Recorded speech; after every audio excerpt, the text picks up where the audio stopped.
What's up, pet people? My name is Lexia and welcome back to my channel. So for today's video, we're going to be doing part 2 of my new series, Things to Know Before. More specifically, today we're going to be talking about things you need to know before getting a cat. So if you're interested, please keep watching. So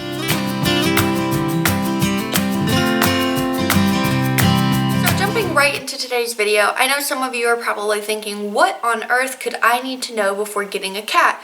Cats are easy. Cats are low maintenance. And that's the first thing I want everyone to know. Cats might be easier or more low maintenance than, say, a dog or a bird or even a fish tank. Some of you might not get it, but fish people get it. Anyway, might be easier than those things, but in general, cats are not what I would consider a low maintenance animal due to the fact that they do require a daily commitment of some type. Now, some of you are probably thinking that's not true and you don't have to give your cat attention every day.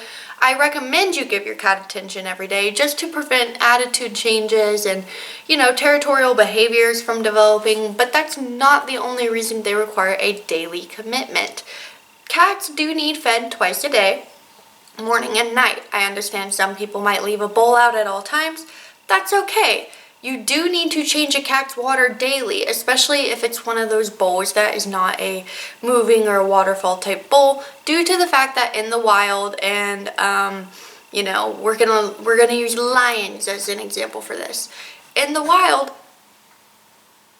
sorry, my cat's messing with the blinds. But anyway, in the wild, cats do not like drinking from sedentary water due to the fact it could have different algae and infections and bacteria in it.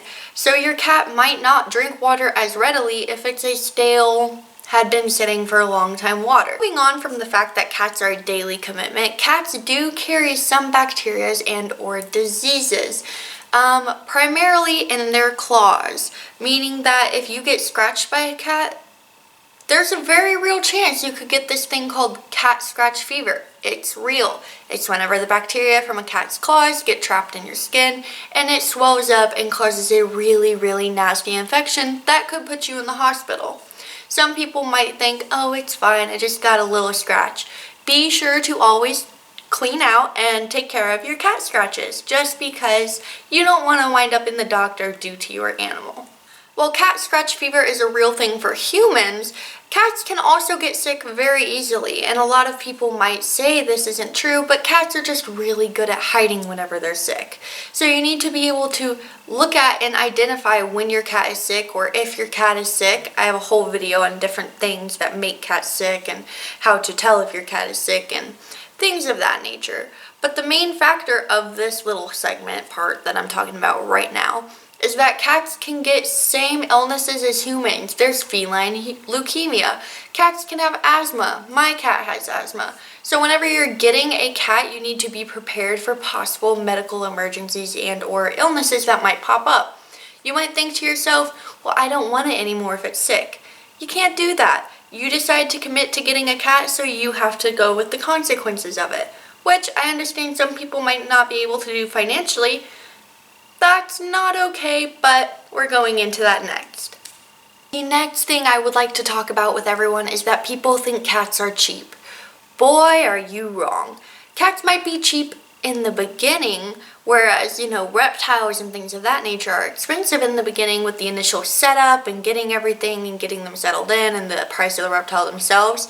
Cats might be cheaper for the setup and or getting them, adopting fees are relatively cheap nowadays. But the overall long lifetime span of cats is way more expensive than I feel like even reptiles, due to the fact that they require yearly vet care. They do need litter changes. I would say weekly you do a partial litter change and then monthly a full litter change. So you're going to run through a lot of litter. Their food, they need fed twice a day daily. That can add up, especially if you get a good quality food. I personally feed my cat Science Diet or the Hill's Science Diet ZD due to the fact that he has a sensitive stomach, and you need to ensure you're getting a quality food. So my cat's food is $36 every 2 to 3 weeks. Not cheap. Same way that the litter, not cheap. Cat rent, if you have an apartment, is not cheap. These are things you need to take into consideration before getting a cat and then down the road realizing you can't afford it. vet bills, not cheap. You need to have an emergency vet fund at all times to where if something does go wrong, you can take them to the vet and make sure that they get the proper care that they need. If a cat suffers, or any animal suffers for that matter, due to the owner not being able to pay for it, or due to the owner refusing to pay for it or thinking that they are fine, that is not okay. That is in form of animal abuse, and I personally feel like you might need to find someone else to help take care of that cat, or just take that cat off your hands. Another thing I would like to throw in with all of this talk, and I'm not meaning to be negative, but cats are considered to be lazy.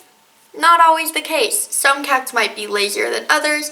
Cats, like humans and snakes and birds and every other creature, have different personalities. So your cat might be lazier or might be more active. That's okay. Just be prepared to have a different personality than what you're expecting whenever you adopt your cat.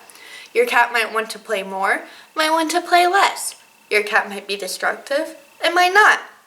You need to be prepared for all different outcomes, and you need to, as you go into it, make sure that you're okay with no matter what kind of cat you get, just because of the fact that you can't change it and you can't return them. So keep that in mind. Alright guys, so I talked to you about some of the things you should know before getting a cat.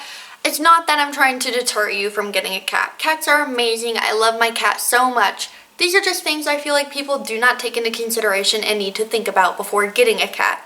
They're not as low maintenance as you might make it seem, or as the internet might make it seem. You know, you need to take these things into consideration. They're not a toy that you can just set aside. This goes with all animals, but I feel very strongly about cats because there are many stray cats out on the street who need a loving home, but people are not willing to A, commit, or B, people let go of that commitment, and that's how they ended up on the street. Anyway, thank you guys so much for watching today's video. I hope you learned something, I hope you enjoyed it, and I hope that you guys are liking this series. I might take a break from this series next week and do a different video. I haven't yet decided, we'll see.